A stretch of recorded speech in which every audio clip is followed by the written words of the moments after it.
Welcome to Moments with Marianne. This is your host, Marianne Pastana.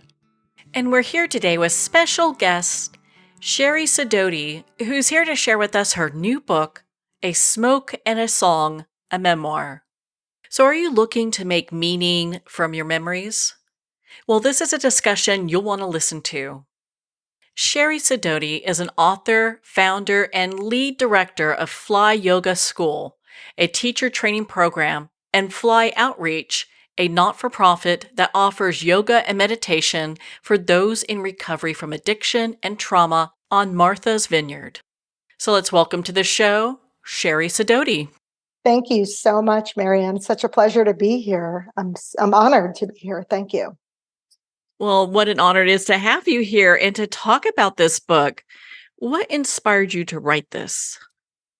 Well, it's a great question. I think many things inspired me to write it. And I also think that the book kind of wanted to be written and chose me. So I started to write this. I started to write. I wasn't even writing a book, but I just started to kind of write in the pandemic, like many others, with more downtime and all the global changes and taking inventory of our lives. And I was on a pause from a 21-year career teaching yoga and training yoga teachers and offering my life's work in the healing arts. And I realized that after being exhausted from giving a lot, and particularly during the pandemic, having to pivot everything online, I decided to take a sabbatical from teaching because I really needed to offer the same healing that I was doing professionally back to myself. I was going through a big life transformation. There were a lot of huge changes, personal as well as global. And I really wanted to give myself some time to just create and make art. And I found that I was waking up in the middle of the night or about 3 a.m, and I was having these really strong creative surges to do that, to make art, to give myself time to do that. Happened to be in the middle of the night. And writing seemed to be the method or the medium that was calling to me most, both because it's something that I love to do, and also because it was really one of the only things I could do at that time of the day without waking up my house. So I started to just simply sit down and write. And what I was finding is that a lot of my life experiences of my own personal healing journey were being reflected back to me. And were almost like a surge that was coming out of my body that wanted to come out from me and being hidden kind of in the dark of my physical form and find the page. So I just really started to write with that intention, like, let me get out these stories that seem to be lodged in my body that want to be free and have their own life apart from me. And let me also give myself time to be a creative person and write and not focus all of my energy and attention on being of service to others. So that was really kind of the beginning of the process. And it wasn't until about 6-8 months in of doing that practice on the daily that I started to go back and read some of the passages that I was writing and really started to see the connective tissue that wove these various snippets and stories together, some of the main themes. And that's when it kind of hit me that maybe I had a book on my hands. I had always kind of thought of writing a book, but as a yoga teacher, I thought that I would be writing something more prescriptive. But what was coming forward was deeply personal and took shape more in personal storytelling and memoir. So I decided to take all of these various stories that I was writing over these months and weave it into a memoir. So why the title A Smoke and a Song? What significance does that have? The significance of the title A Smoke and a Song goes back to a period in my childhood where my grandmother, Elise Asher, was a painter and a poet and a writer, and she was married to a much more famous poet, Stanley Kunitz. But when I was about 12 years old, my grandmother hired me, my first job, to assist her in her painting studio while she painted. And it led to this really powerful relationship in my life between my grandmother and I, where I began to see myself differently from how I felt on the inside, as well as how others treated me on the outside. And my grandmother, I think, saw parts of me that were only revealed in her company. And so 2 days a week after school, I would go into her studio and frame her paintings, sweep the floor, tidy the kitchenette, really whatever she needed me to do in her studio. And during that time, we would dance and listen to music. She would play me all her favorite songs. And at one one of the days that I was there, she just took out a cigarette and started smoking and passed me the cigarette. And that became our little secret, I would say. That became our little kind of end of the shift reward. And it kind of sealed this like very private time that the two of us shared, where we would listen to music and smoke cigarettes together. Mind you, I'm 12 years old. And we did that for a number of years, and then I got older, and she did as well, and she stopped painting in her studio, and I started having other jobs. And some 20 years later, when I had my son, I was living in Los Angeles, and I was on the phone with her, and there was something about this moment of becoming a mother and kind of seeing this dynamic behind me of all these really fierce women, these generations of women that I had in my family, who were all very ahead of their time, yet still living within the constraints of the society that they were supposed to behave in. And I realized that, what my grandmother gave me in those earlier years was this opportunity to have something that felt like freedom within the constraints of what felt like too much structure or form of life. And in that moment where I was looking at my newborn son and talking on the phone with my grandmother, I said to her, "Oh, I could really use a smoke and a song at the studio with you right now." And she said, "Me too, darling."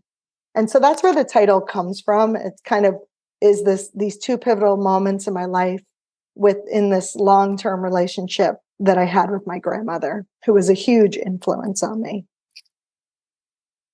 Is that where you feel like a lot of your creativity comes from?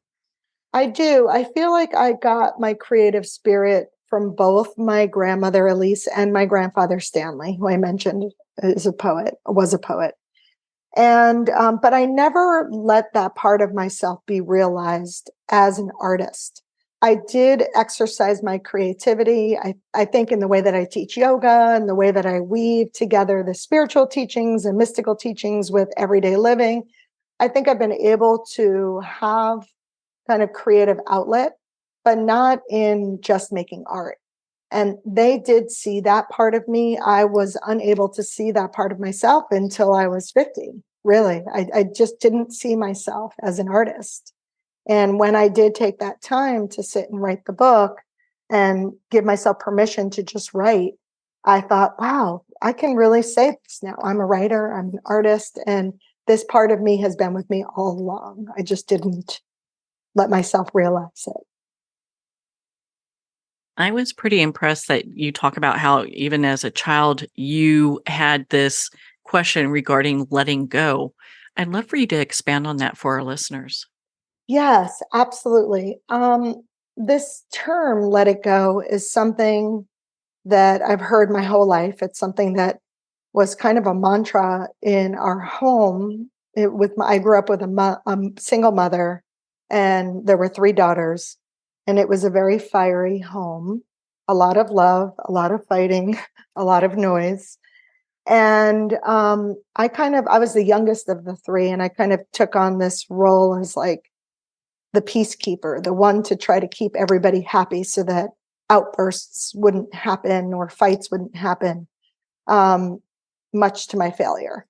And one of the mantras that kind of I think we did really well was this idea of like, yes, there are these moments that are really tense, and we have to not carry those with us. We have to let them go. So it's something that I heard starting as a child from my mother, that we just had to let go of the stuff that kept us bound and resentful and just keep moving on.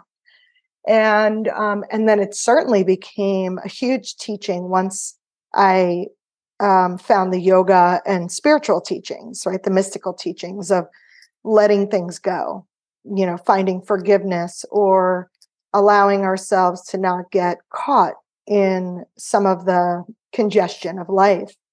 But to me, on a personal note, it always felt nearly impossible to do so.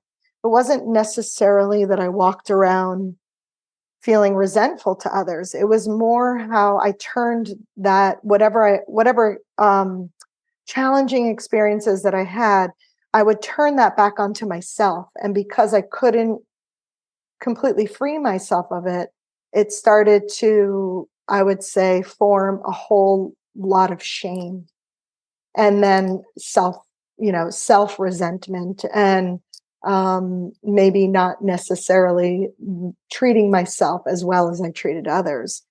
And it was something that I kind of argued with on a spiritual basis once I really became grounded in my own spiritual practice, that, we would let go if we could.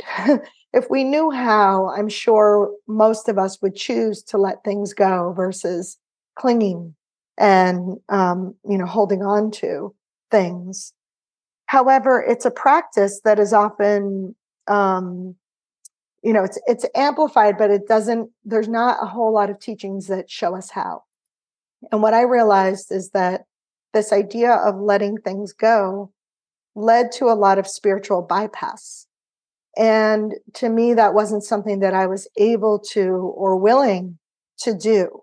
And I realized that, our spiritual practice really doesn't hold any ground without the psychological part of it, without kind of digging our heels deeper into the everyday stuff versus trying to rise above or forget or just move on. And that in the digging deeper, that's where my personal journey of healing really took root. And so that's kind of the central question of my memoir is freedom found in letting go, or is it found by digging deeper into our humanness and really getting to the root of what keeps us bound and not free?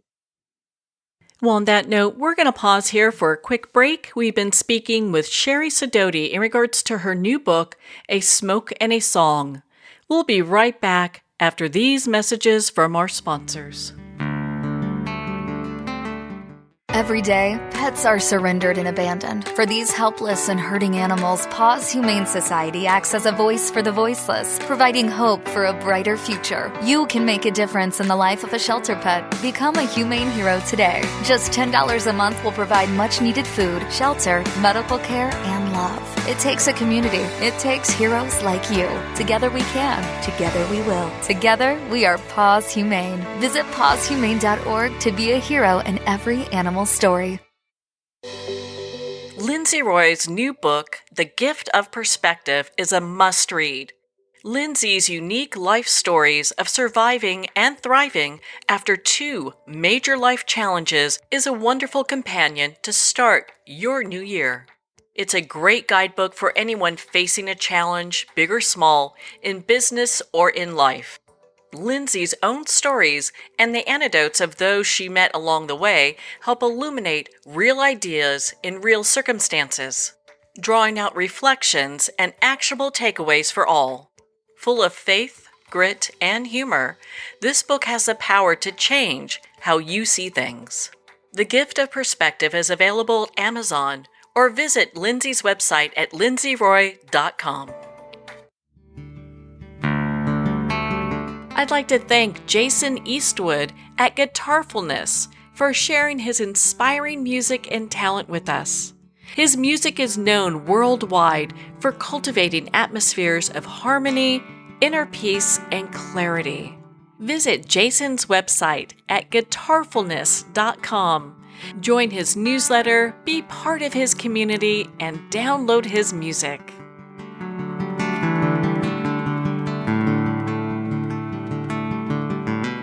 Welcome back to Moments with Marianne. We're here today with special guest, Sherry Sidoti, who's here sharing with us her new book, A Smoke and a Song, a Memoir. As you explored that question, did you discover a sense of personal freedom moving through that? Yes. I think my life journey has enabled me to bit by bit find a lot of freedom. Having exercises and practices, techniques, studying trauma-informed practices and resilience, yoga, meditation.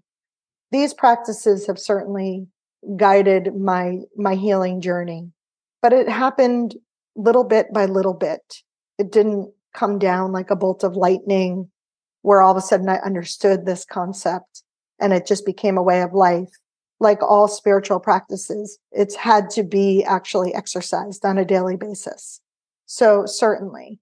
And then in writing the memoir, there was both, there was an interplay, like an oscillation between going back into memory, returning to some of these experiences and getting kind of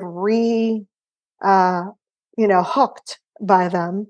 And at the same time, because I had 20 plus years of practice behind me, I was able to use my yoga, meditation, and spiritual practices to work with my nervous system, to work with my understanding of the experience as I re-experienced it in writing, and recalibrate from there and almost reparent the parts of myself that still had some rustiness or rawness, from some of the experiences that I was returning to in the writing process. So the writing itself was another layer of that, of digging in order to let instead of letting go. And in the letting process, what it was that needed to go did. And the same with the revising and editing of the manuscript. That was like another couple of layers of the same process. And now that the book is living in the world, I feel like it's like out of my body and now having its own life. There seems to be even more of that reprocessing and freedom that is found in the telling of and then the setting of the story free.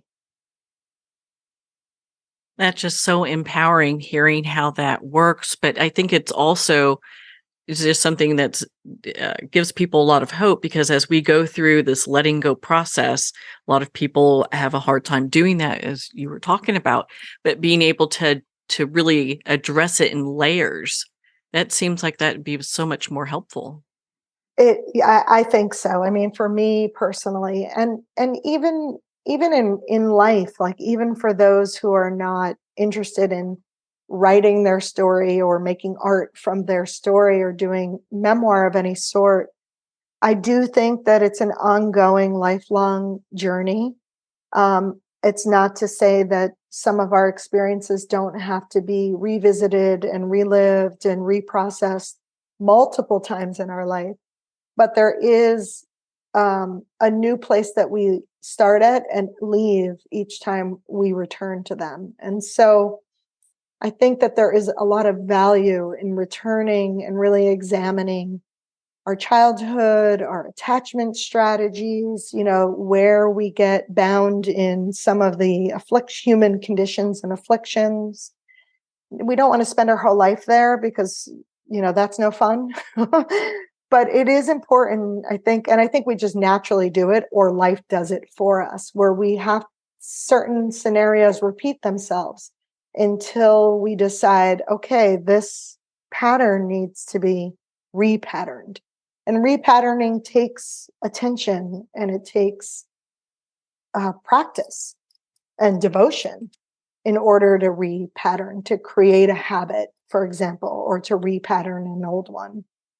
Many of us are going through life unaware, or maybe not, consciously aware of the things that we're carrying, survival strategies and coping mechanisms that really do impact not only our relationships and our day-to-day living, but even our spiritual practices. And unless we want to devote some time and attention to examining that, we may just continue through life kind of almost digging, almost like creating a deeper groove in our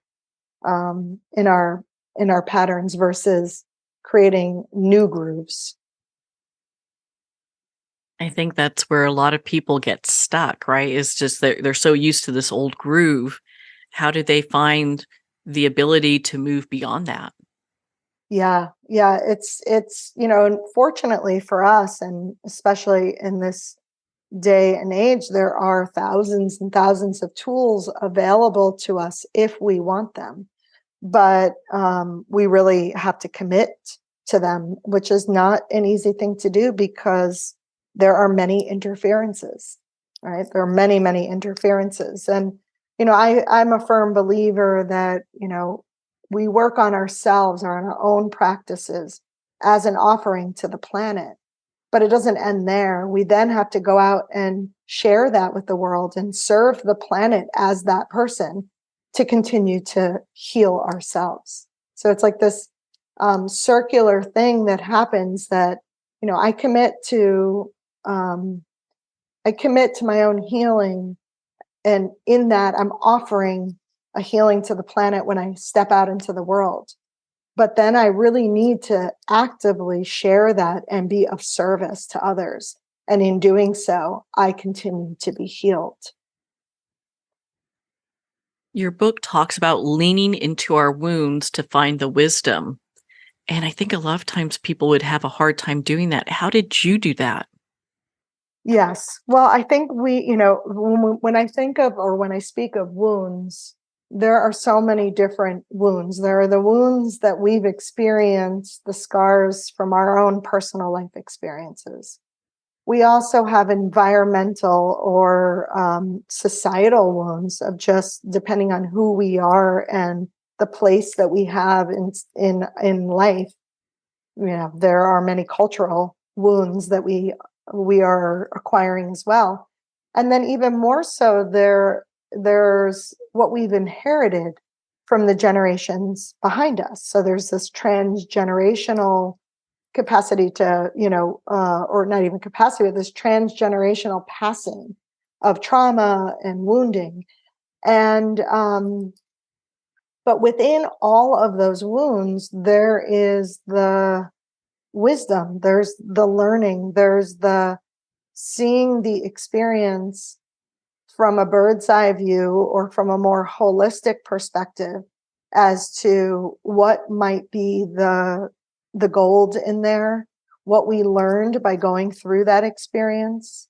When we've had enough of those experiences, like when we enter a certain phase in life where we've survived and even thrived post a difficult experience, then we can start to see those wounds start to reveal themselves as wisdom as well as the wound. So not to bypass the hurt and just go to the light. That's certainly not what I'm saying. But to be able to see the bigger meaning behind the mess. And there almost often is. There's not always, some things just happen that are really challenging with no learning and no explanation. But most of the things, I think, at least on my own personal journey, that have been very difficult to live through, have also provided me with so much impetus to learn more, to study, to seek help, to seek professionals, to study myself, and to see something bigger in there.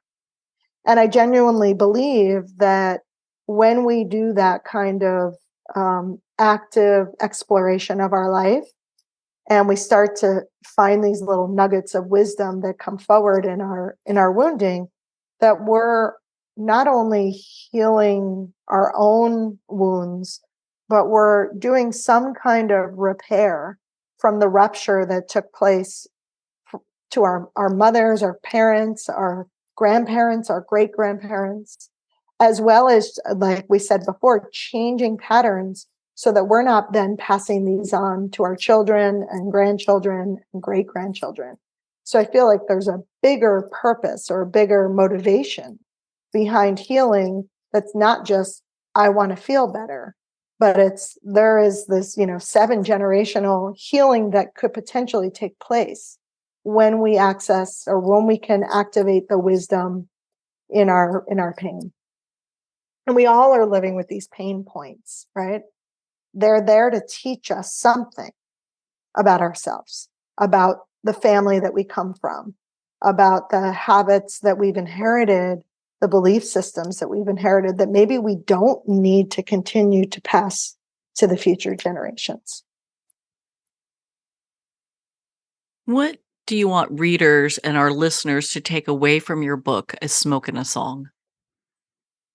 I think the most important thing that I would like the readers to experience is that that the healing journey we are all on, whether we're aware of it or not, and that the more actively we participate in that, the more fruitful it will be. And in telling my story, what I really hope is that the reader can find that through my story, she or he or they find glimpses of their own and are willing or motivated or inspired to look into their own story and have that self-reflection of their own story through reading mine. And I do think that is the beauty of memoir. I think memoir does that by its very essence. We read someone else's experience, we relate their experience to our own, and then we may have some aha moments while we're reading someone else's story. I intentionally wrote this book in present tense versus me now looking back at my life experiences with all that I know now.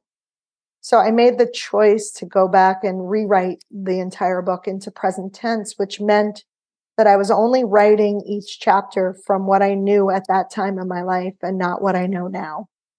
And I chose to do that so that the reader could be with me along my journey, in the experience with me, and thus be having their own experience along the way as well.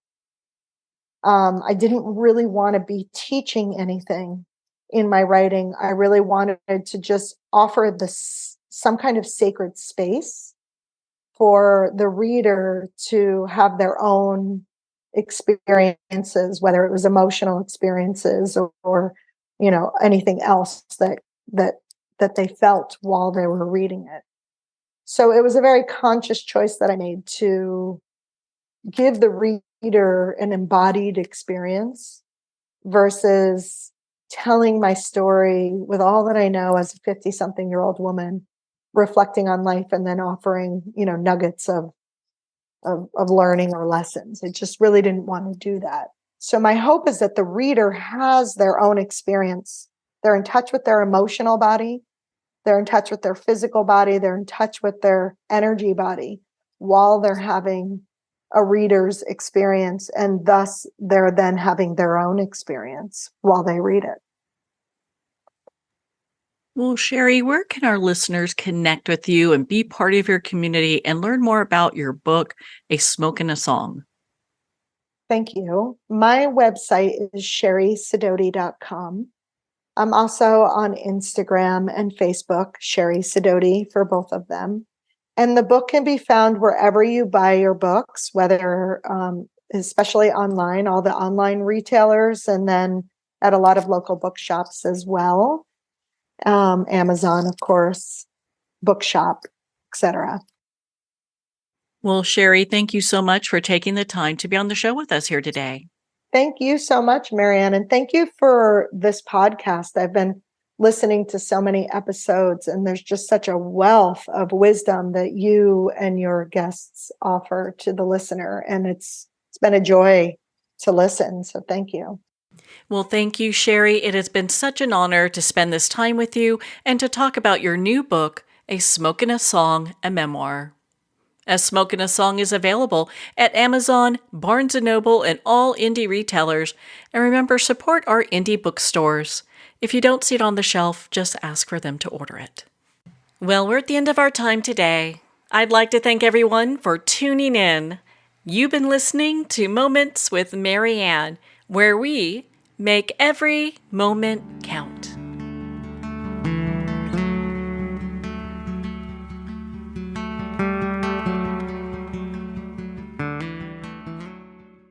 In a single moment, your life can change. Moments with Marianne is a transformative hour that covers an endless array of topics with the best of the best. Her guests are leaders in their fields, ranging from inspirational authors, top industry leaders, and business and spiritual entrepreneurs. Each guest is gifted and a true visionary. A recognized leader in her own work, and while teaching others to develop, refocus, and grow, Marianne will bring the best guest and sometimes a special surprise. Don't miss this. You never know just which moment will change your life forever.